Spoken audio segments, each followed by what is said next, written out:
Assalamualaikum warahmatullahi wabarakatuh. Berkat Tuhan mengalir atas hidup kita semua. Semoga semua makhluk hidup bahagia, baik yang nampak maupun yang tidak nampak. Terima kasih teman-teman yang sudah hadir. Selamat pagi semuanya. Tentunya banyak yang nunggu nih, kemarin Miss Yuni kemana nih? Kok nggak live, ditunggu-tunggu nih. Oke, terima kasih. Karena Miss Yuni kemarin ada jalan-jalan ya teman-teman ya.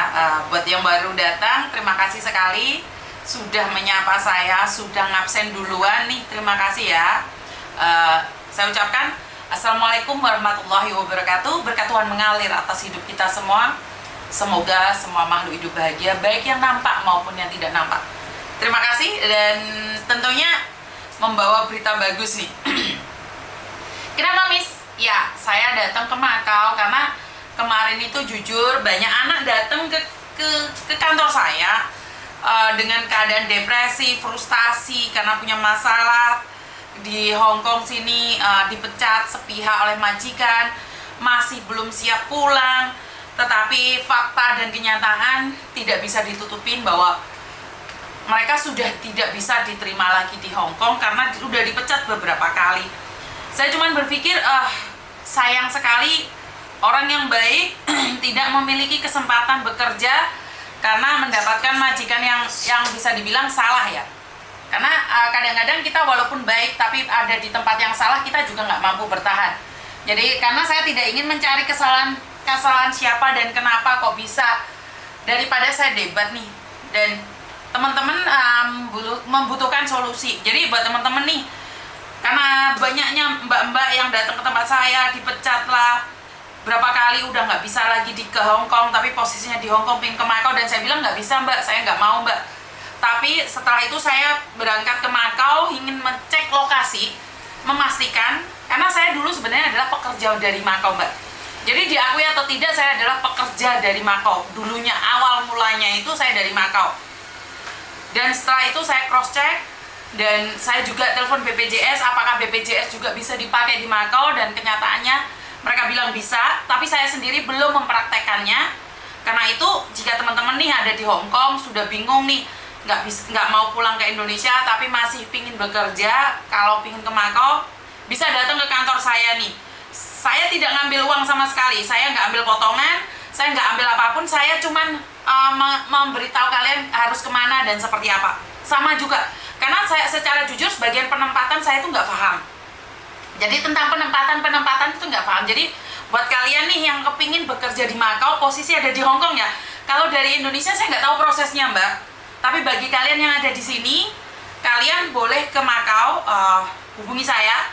Saya bukan perantara juga, saya cuma ngasih tahu, kesini seperti ini seperti itu. Karena saya ke Makau ini saya ingin tahu juga nih ada boarding house-nya nggak, bertanggung jawab nggak sih. Tapi awakmu sing nakal yo moh rek, paham nggak maksudku? Yo aja saya naik dewe merantau di negara orang, mana melayot ya jelas siapapun nggak mau ya. Jadi buat kalian yang ingin ada di Makau tapi posisinya ada di Hong Kong, kalau di Indonesia saya nggak tahu prosesnya, saya nggak mau. Aku kok bingung, aku kok dituntut meneh enek arek njaluk mangan gratis 3 bulan ndas wis ngeluh kok. Wis siji lek man loro telu papat. Nggak bisa. Jadi ini khusus buat kalian yang ada di Hong Kong, kebingungan nih seperti apa dan bagaimana. Mbak editno ini tulisono terus marah post mbak. Jadi seperti itu ya teman-teman ya. Jadi itu tentang Dek Makau ya, tadi itu yang tentang Dek Makau itu. Jadi seperti itu ya teman-teman ya, biar nggak bingung atau seperti apa dan bagaimana. Jadi itu aja ya. Jadi biar kita semua nggak gagal paham. Jadi buat teman-teman yang ingin ke Makau atau seperti apa, tapi posisinya di Hong Kong ya. Kalau di Indonesia nggak tahu, saya nggak tahu. Terus saya tuh nggak ada job cowok. Saya tuh nggak pernah ada job cowok, dan saya tuh kalaupun ada job cowok itu kemungkinan besar tidak dipublikasikan, tetapi buat keluarga sendiri. Diakui atau tidak, kalau ada job cowok pena itu nggak akan dipublikasikan. Nepotisme itu tetap ada. Kenapa? Ini terjadi pada semua staff agent yang ada di Hong Kong maupun di Makau. Itu saya yakin. Yang dibawa itu adalah keluarganya sendiri. Jadi kalau ada job enak, tiba-tiba ada job enak, itu yang dicari pertama adalah keluarganya dulu. Bener gak sih? staff agent ada yang nonton loh ternyata. Ya emang iya dong. Kalau ada job enak kan nggak mungkin dipublikasikan walaupun dapat uang, mereka nggak mau.